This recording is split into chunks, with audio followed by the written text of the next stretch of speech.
Hello.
करा सुरू ते.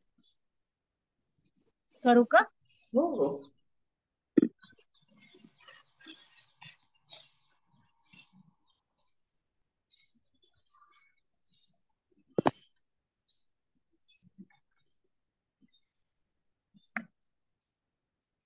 जय कृष्ण सर्वांना. मी क्षरयू क्षीरसागर. आज ज्ञानेश्वरीच्या 18व्या अध्यायाचं पठण करत आहे. करू ताई सुरुवात? हो हो. होत हा. आहे, सुरू करा. हो. अथ गीता ध्यानम्. ओम पार्थाय प्रतिबोधितां भगवता नारायणेन स्वयं व्यासेन ग्रथितां पुराणमुनिना मध्ये महाभारतम् अद्वैतामृतवर्षिणी भगवती अष्टादशाध्यायिनी मम्मत्वामनुसन्दधमि भगवद्गीते भवेद्वेषिणम् भवेद्विषिणम्। नमस्तु ते व्यासविशालबुद्धे फुल्लारविन्दायतपत्रनेत्र येन त्वया भारततैलपूर्ण प्रज्वलति ज्ञानमयप्रदीपः प्रपन्नपरिजाताय स्तोत्रवैकैकपाणये ज्ञानमुद्राय कृष्णाय गीतामृतदुहे नमः। सर्वोपनिषदो गावो दुग्धा गोपालनन्दनम् पार्थो वस्य भोक्ता दुग्धं गीतामृतस्मः वसुदेवसुतं देवं कंसचाणूरमर्दनं देवकी परमानन्दं कृष्णं वन्दे जगद्गुरुम्।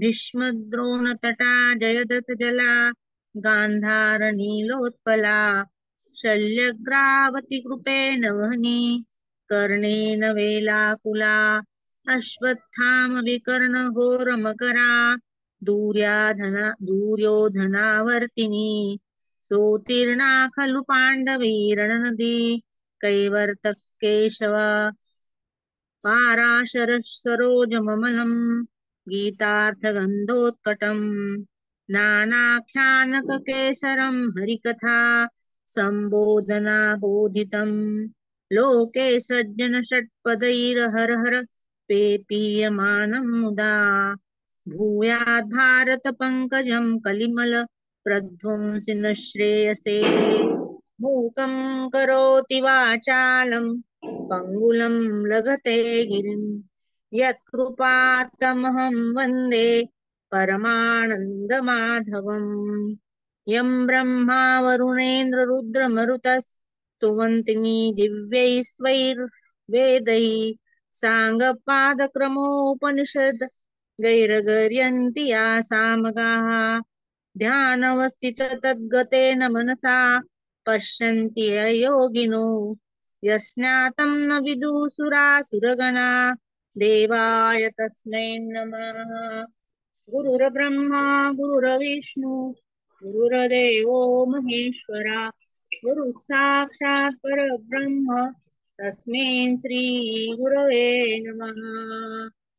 श्री रामदास की जय। श्री संत तुकाराम महाराज की जय। श्री संत एकनाथ महाराज की जय। श्री संत दासगणु महाराज की जय। श्री संत मेघश्याम महाराज की जय। आता सुरुवात करते।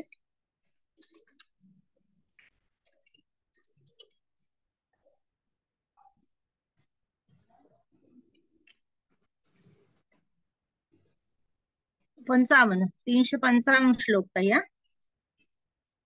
ते देव वृंद बरवे कर्म कारण पाचवे अर्जुन येथ जाणावे देव म्हणे येम माने तुझी आयानी तैसी कर्म जाताची खाणी पंचविध आकरणी निरुपली आता हेची खान वाढे मग कर्मची सृष्टी घडे जेही ते हेतू उघडे दाऊ पाच.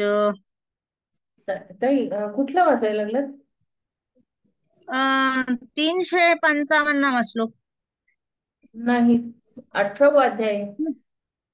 हा 18वा अध्याय. 18 अध्यायच वाचायले. हो ना. मग, हो ठीक आहे, वाचा मग. कदाचित तिकडे तिकडे झाला की काय. 355. हा हा, वाचा. 355 श्लोक. हा, 15व्या श्लोकापासून वाचा. बरोबर. हा, शरीर वापनोक्ती. हा. शरीर वागणं. देव म्हणतात अर्जुना तो देवता समूह म्हणजे तेथे उत्तम असे 5वे कर्मकरण समजावे. ऐक अशा प्रकारे तुझ्या बुद्धीला मांडवेल तशी सर्व प्रकारच्या कर्माच्या 5 प्रकारच्या उत्पत्ती स्थानाची माहिती मी तुला सांगितली. आता ज्यामुळे ही कारणरूपी खाण बुद्धिगत होते मग कर्माची निर्मिती होते ते 5 हेतू देखील स्पष्ट करून सांगतो.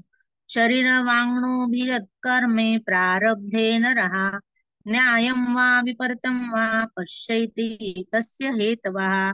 पूर्वी सांगितलेल्या देहादी 5 कारणांना म्हणजे शरीर वाणी आणि मन या हेतूची जोड मिळाली असता ती कर्मे शास्त्रानुसार असतील तरच तो न्याय कर्माला हेतू होतो आणि शास्त्रानुसार जर नसतील तर तो अन्याय मार्ग समजावा किंवा अन्याय कर्माला हेतू आहे असे समजावे.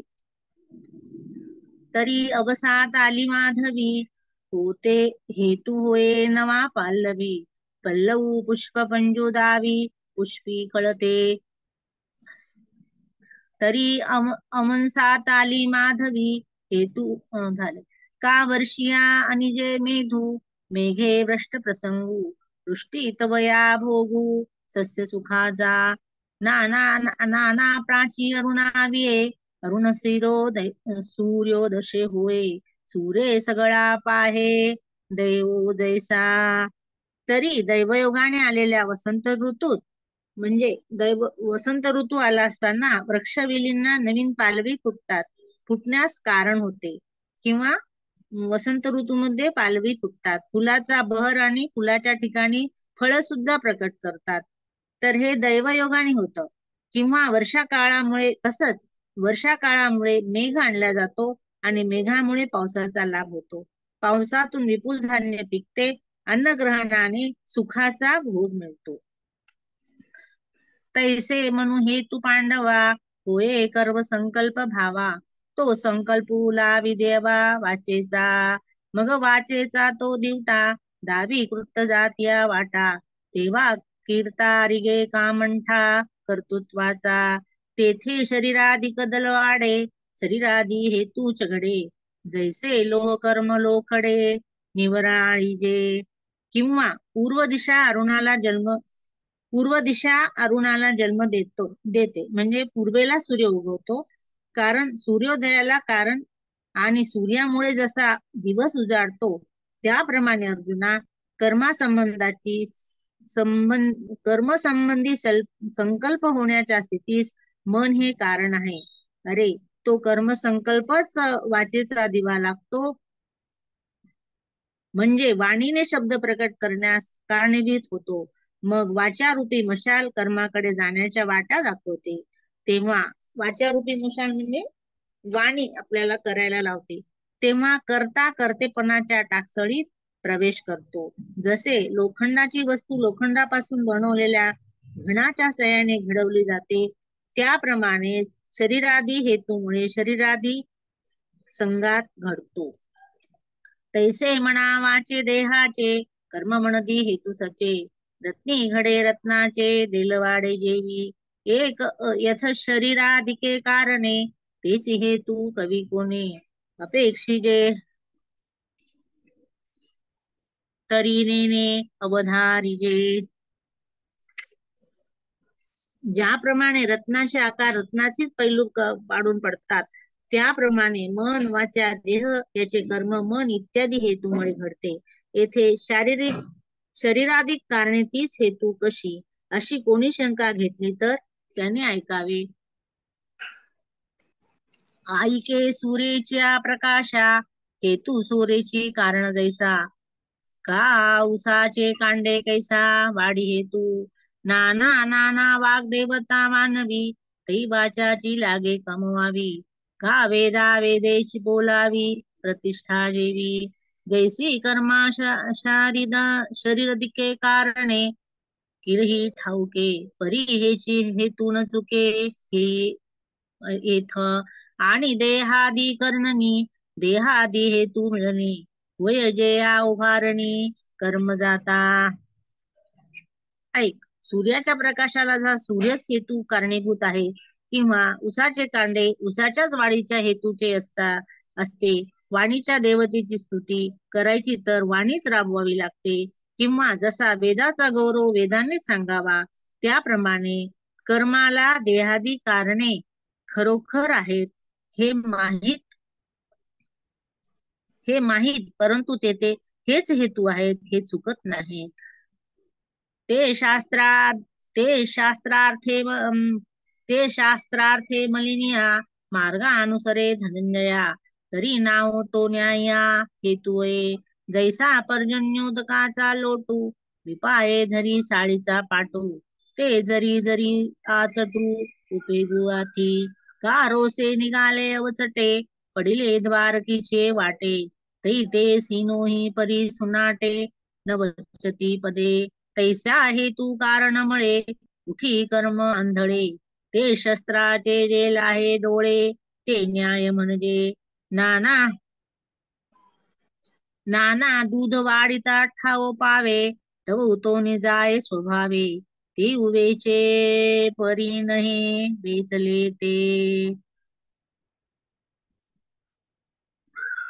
आणि देहादी 5 कारणाचा देह म्हणजे वाणी मन या हेतूची जोड मिळाली असता सर्व कर्माची निश्चय होते. ते कर्म शास्त्रार्थाने मान्य केलेल्या मार्गानुसार असेल तर अर्जुना तो न्यायमार्गच न्याय कर्माला हेतू होतो.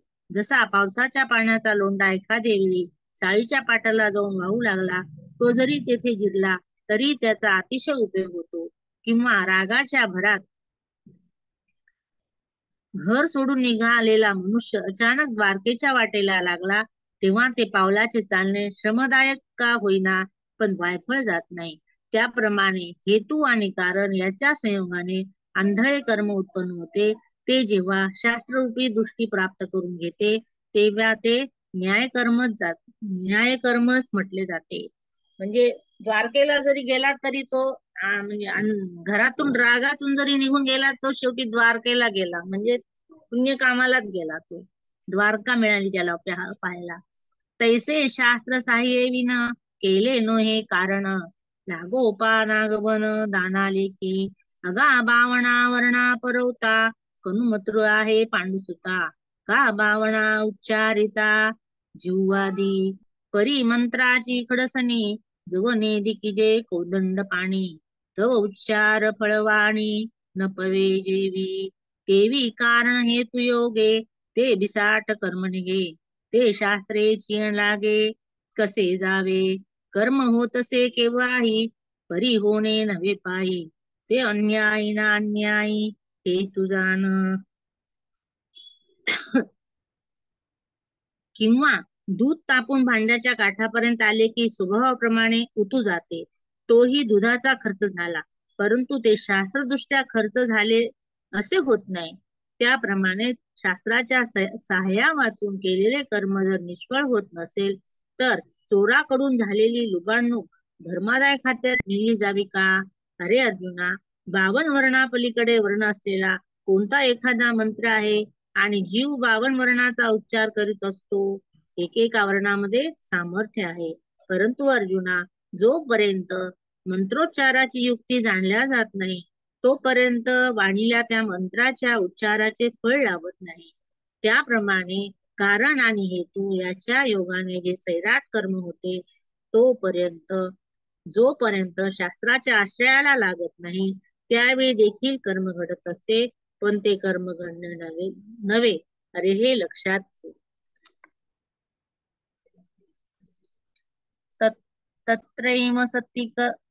तत्रैव सति कर्तारमात्मानं केवलं तुय पश्यत कृतबुद्धित्वान् स पश्यति दुर्मती. हे अर्जुना, अज्ञानी पुरुषाची आत्मा करता आहे अशी समजून घेणे, तो देहच मी आहे असे समजून स्वतःला स्वकर्माचा करता समजतो. एव पंचकारणक कर्मा पाचही येतो ते स्वर्मा. आता पाहे पायथात्मा सापडलासे भानू नेहुनी रूपे जैसी चक्षुरूपाने का प्रकाशी. आत्मा नेहुनी कर्मे तैसी प्रकटतसे पै प्रतिबिंब आरिसा दोन्ही नेहुनी विरेशा. दोही ते प्रकाशे जैसा निहाळता तो. का हो रात्र हे सविता नोहुनी करी पांडुसुता. तैसा आत्मा कर्म करिता नोहू तू द्यावी. परी देहा अहमान भुली जयाची बुद्धी देहातली. जया आत्मविषयी झाली मध्यरात्री. अर्जुना, अशा रीतीने 5 कारणाने उद्भवणाऱ्या कर्माला 5 हेतूही असतात. आता लक्षात घे की येथे आत्मा गवला गेला आहे कसा? तर सूर्य स्वतः दृश्य विषय न होता जसा दृष्टीच्या विषयांना प्रकाशित करतो ना, तसा आत्मा स्वतः कर्म न होता कर्मे प्रकट करीत असतो. अर्जुना, स्वतः प्रतिबिंब वारसा ह्या दोन्ही न होता तो आरशात पाहणारा दोघांनाही प्रकाशित करतो. किंवा अर्जुना, सूर्य हा दिवस व रात्र स्वतः न होता त्यांना घडून आणतो, त्याप्रमाणे आत्मा कर्म व कर्माचा करता न होता त्यांना प्रकट होतो. जेने जेने चैतन्य ईश्वरा बाह्य देहेची केले परमसीमा, ते या आत्मकरिता आहे प्रमा अलोटवून जे आत्मा मी कर्म तू सर्व कर्मा साक्षीभूतू. ही आपुली कही मातू नायकेची म्हणून उपमा आत्म येते देहेची वरी माविजे येथे. विचित्र काय रात्री दिहाते डुडुलन करी. पै जेने आकाशीच्या काही साचू सूर्य देखला नाही. तो थिल्लारीचे बिंब काढ मानू नये लयाय. थिल्लारीचे निजालेपणे सूर्यासे आणि होनी. याची नाशे नसणे कंपू. परंतु देह अभिमानाची भूल पडल्यामुळे ज्याची बुद्धी देह व्यापून राहिली, ज्याला आत्मविश्वासात गाढ अज्ञान रूप मध्यरात्र झाली, ज्याने चैतन्य ईश्वर ब्रह्म यांना देहरूपानेच अखेरची सीमा म्हणून मानले, त्याची बुद्धी आत्मा कर्म करता आहे असे दृढतेने समजते. कारण मी म्हणजे कर्मातील आत्मा आहे, सर्व कर्मांना केवळ पाहणारा आहे. ही स्वतःबद्दलची गोष्ट तो कधीच ऐकत नाही. म्हणून अपरिमित आत्म्याची तेथे देहाच्या मापाने मोजणी करतो. यात आश्चर्य काय बरे? घुबड दिवसाला रात्र समजत नाही काय? जर त्याने आकाशातला खरा सूर्य कधी पाहिला नाही तो डबक्यातले प्रतिबिंब सूर्य म्हणून मानवायचा नाही काय? अंगा निद्रिताचे ओ नाही त्याची स्वप्न साचोये. दोरी नेनता सापे बिये विसमू कौनी. डबक्याच्या निर्माण होणाऱ्या सूर्याने जर त्याने आकाशातला खरा सूर्य कधी पाहिला नाही तर डबक्यातले प्रतिबिंब सूर्य म्हणून मानायचा नाही काय?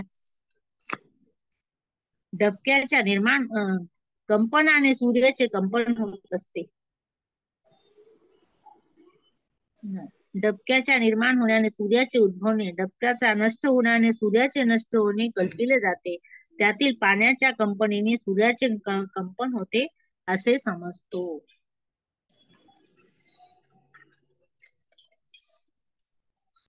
जव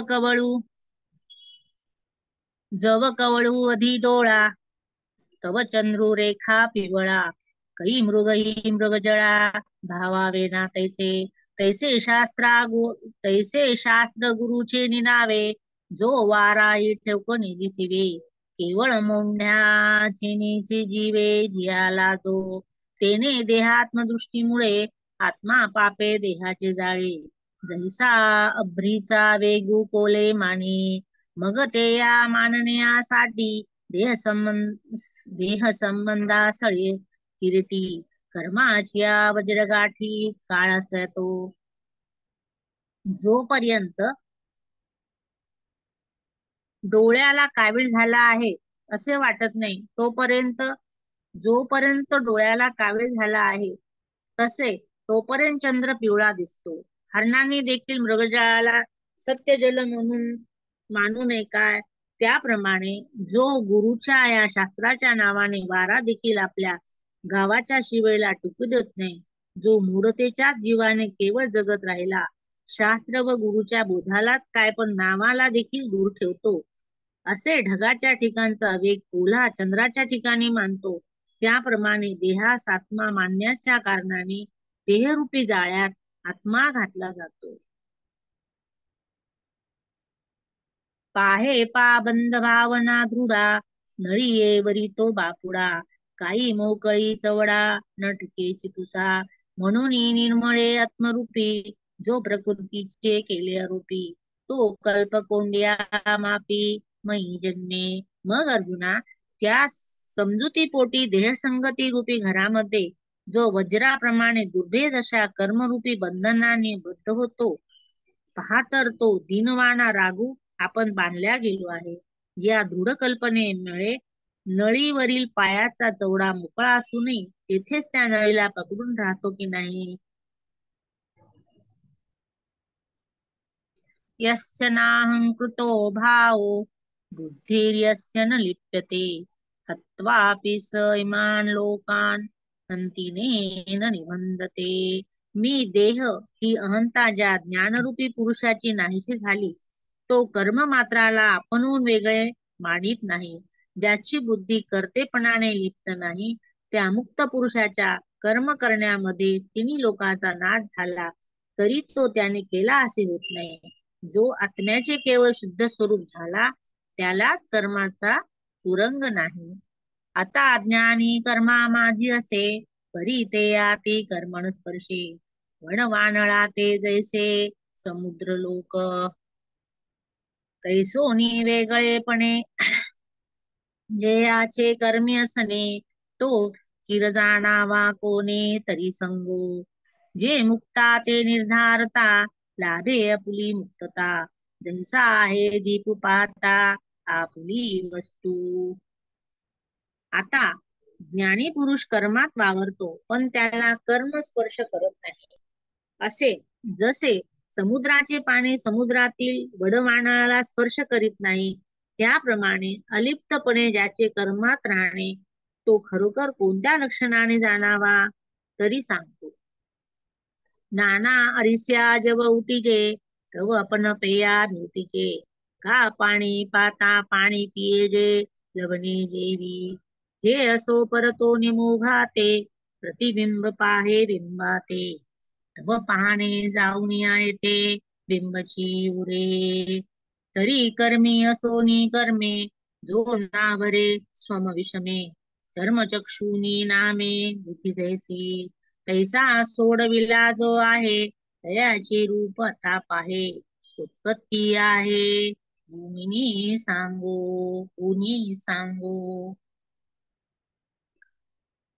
तरी मुक्त पुरुषाच्या लक्षणाचा विचार केला असता आपलीच मुक्तता आपणास प्राप्त होते.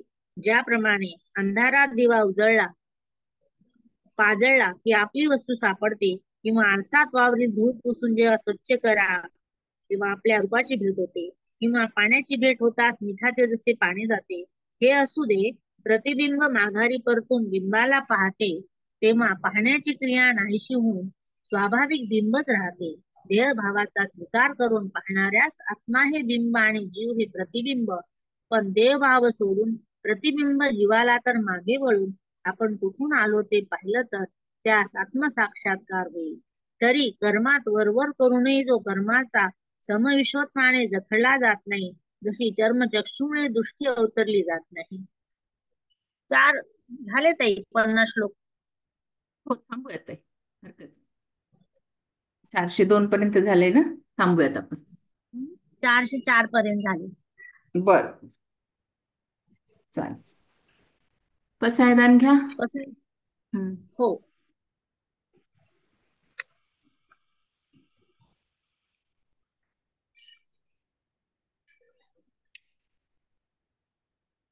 पसायदान म्हणते, हम्म. आता विश्वात्मके देवे येणे तोषावे तोषोनी मग द्यावे पसायदानने.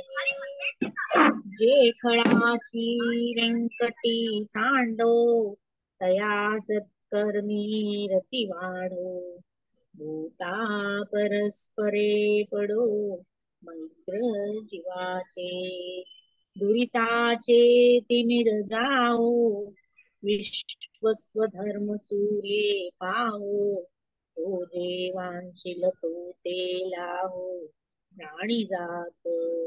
वर्षत सकळ मंगळी ईश्वर निष्ठाची मांदी आळी. नगत भूमंडळी चला कल्पतरूचे आरव चेतना चिंता मनीचे गाव. बोलते जे अर्णव पियुषाचे चंद्रमे जे अलांछन मातंड जे तापहीन. ते सर्वाही सदा सज्जन रे पृथ्वी. किंबहुना सर्व सुखी पूर्ण हो नीतीही लोके. तरी जो आदि पुरखी अखंडित आणि ग्रंथोपजीवे विशेष लोकी ये. दृष्टादृष्ट विजय व्हावेची. एथ म्हणे श्री विश्वेश्वरा हो हा होईल दान पसरावो. तेने वरे ज्ञान देव सुखिया झाला. तेने वरे ज्ञान देव सुखिया झाला. तेने वरे ज्ञान देव या ज्ञानेश्वर माऊली. सांगता ना थोडं विवेचन? हो, थोडस सांगते. हा, जमलं सांगा. तसं सांग.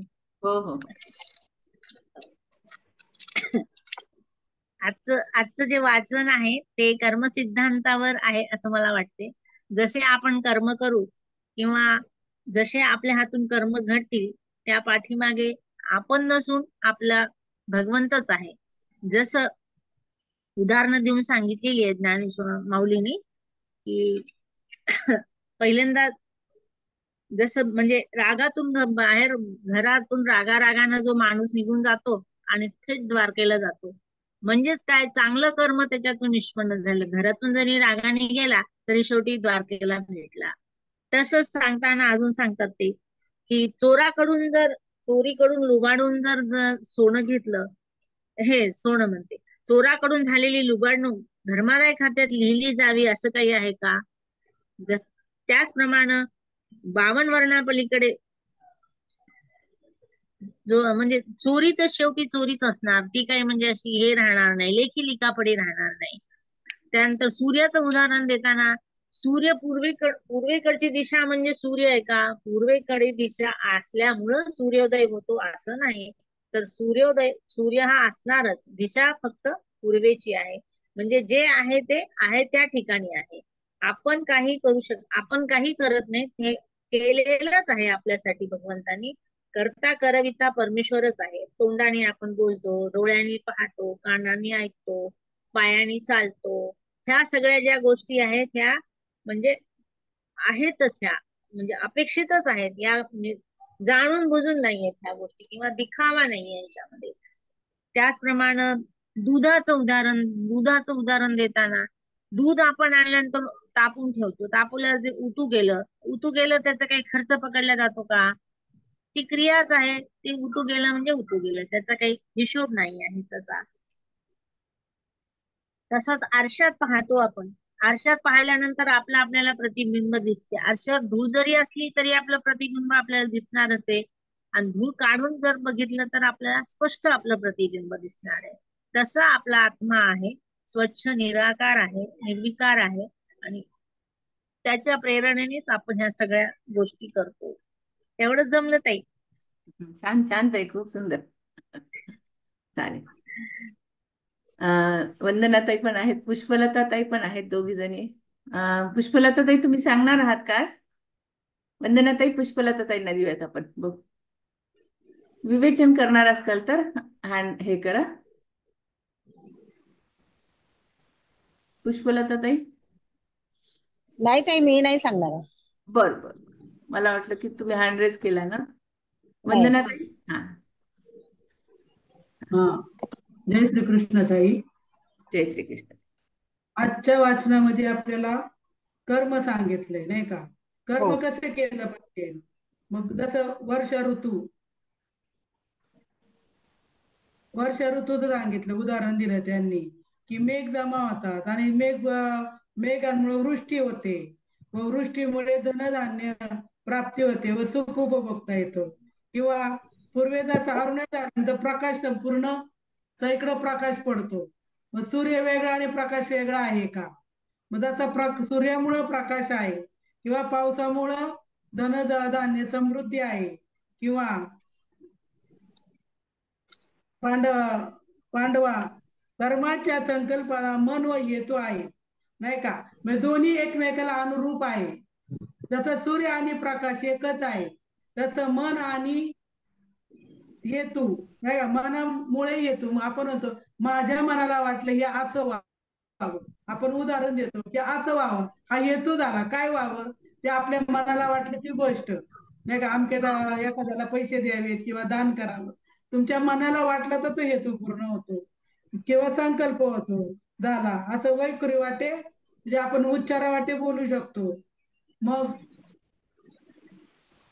वाणीच्या प्रकाशाने, प्रसिद्धीने कर्माची वाट स्पष्ट होते व करता जीव कर्माच्या व्यापाराला लागतो, नाही का? आपण स्पष्ट उच्चारलं तरच कर्माची वाट होते. आणि काय कर्म करायचं, जीवाकडनं त्या कर्माचा व्यापार करतो, म्हणजे ते जीवाकडनं केल्या जातं. तेव्हा शरीरातील इंद्रिय सुख समुदाय कर्माची व्यापाराला हेतू आता. म्हणून शरीरात ते इंद्रिय समुदाय आहे, ते कर्माचे व्यापार म्हणजे कर्म करतात. व लोखंड गाडवायचा असेल तर लोखंडाचाच हातोडा लागतो, किंवा तंतूच्या ताब्यात आडवे, नाही का? ताफ्यामध्ये आडवे उभे तंतूच असतात, म्हणजे त्याच्यामुळे वस्त्र म्हणजे कापूसच असतो. किंवा जसे रत्नाचे पैलू रत्नानेच पाडले जातात, तसे तसं देह याचे कर्म मनाची कारणामुळेच घडते. तसं देहाचं कर्म मनामुळं घडतं. येथे कर्माला कारणीभूत असणारी पृथक्विध इंद्रिय हीच त्याला हेतू. कशी अशी तर कोणास जाण्याची इच्छा होईल तर सांगतो आई की सूर्यप्रकाशाच्या दर्शनाला हेतू कारण असा सूर्यच आहे. जसं सूर्याच्या प्रकाशाला हेतू आणि कारण तसा सूर्यच आहे. जसं सूर्याच्या उजेडामध्ये अनेक कर्म घडतात बघा, चांगलेही कर्म घडतात, वाईटही कर्म घडतात. एखाद्या ठिकाणी सूर्याच्याच प्रकाशात काही ठिकाणी भजन कीर्तन चालू असलं तर ते सूर्य म्हणतो का मी भजन कीर्तन करतो? नाही. एखाद्या ठिकाणी व्यापार चालू असतो, तो सूर्याच्याच प्रकाशात घडतो, पण सूर्य त्याच्यापासून अलिप्त असतो. तसं शरीराकडनं घडलेलं प्रत्येक कर्म हे शरीर करतं, परंतु कर्मापासून अलिप्त शरीर आणि कर्म ह्याच्यापासून अलिप्त आत्मा असतो. मग तो करतही नाही आणि करवितही नाही, असं देवाला सांगायचंय. आणि अथवा वाणीला कार्यक्षम करणाऱ्या वाग्देवतेची म्हणजे सरस्वतीची स्तुती करणे झाल्यास जसा वाणीचाच उपयोग करावा लागतो, तर सरस्वतीची जर स्तुती करायची म्हणलं तर त्याच मुखातून, त्याच वाणीतून तिची स्तुती करावी लागती, त्याप्रमाणे किंवा शब्दराशी जो वेद त्याची थोडी शब्दानेच म्हणजे वेद वाक्यांनीच सांगावी लागते, नाही का? बघा आता आपण म्हणतो गीताशास्त्र कोणी सांगावं, वेद सुद्धा मौन धरले वेदांनी. वेद जाणू गेला पुढे मौनावेला, मौनावला ते वेदही जाणून पुढे मौन धरलं, तर वेदालाही ते सांगतात किंवा श्रुती नेती नेती म्हणती गोविंदुरे, म्हणजे श्रुतीलाही अपुरं पडलं की बाबा सांगावं काय, की गीता म्हणजे काय, ज्ञानेश्वरी म्हणजे काय हे सांगण्यात जसं तेही पुढे मौन आलेत. म्हणून वेद वाक्याचं महत्व वेदवाक्यांनीच सांगावं. तसे कर्माला शरीराधिक इंद्रिय कारणीभूत आहेत हे खरे असले तरी शरीराधिक कर्माला हेतू आहेत हेही खोटे नव्हे. जसे या शरीराला शरीराभूत इंद्रियच कारणीभूत आहेत, परंतु तसं पाहिलं तर शरीर कर्माला हेतू नाही, कारण तिथे खोटं नाही, कारण शरीरामुळेच कर्म होतं हेही खोटं नाही. आणि देहादी पाच कर्म कारणांना मन वाचा देहाची जोड मिळाली असता ज्या कर्माची उभारणी होते, पहा की जे कर्म हे देह वाचा आणि मन याच्यामुळे जे कर्म काढले जाते, बघा चांगलं वाईट कर्म, चांगलं म्हणजे निर्विकल्प कर्म, कसलाही विकल्प मनात न आणता चांगल्या फळाची इच्छा न करता निर्विकल्प करायचं, म्हणजे कुठल्याही कर्माची फल इच्छा नाही असं कर्म केलं तर त्याला सांगितलं की त्यालाही मन आणि बुद्धी वाचा याची जोड आहे, इंद्रियांची जोड आहे. तसं त्याला चालण्याचे श्रम तर होतच नाही. जसं द्वारकेकडे जाताना चुकून तो घरातून रागारागाने निघालाय, पण तो द्वारकेला जाऊन पोहोचला तर त्या चालण्याचा क्षीण त्याचा येत नाही, कारण तिथे गेल्यानंतर श्रीरामाचं दर्शन झालं, नाही का? तिथं श्रीकृष्णाचं दर्शन झालं, तर शीन भाग गेला शीन गेला अवघा झाला आनंद.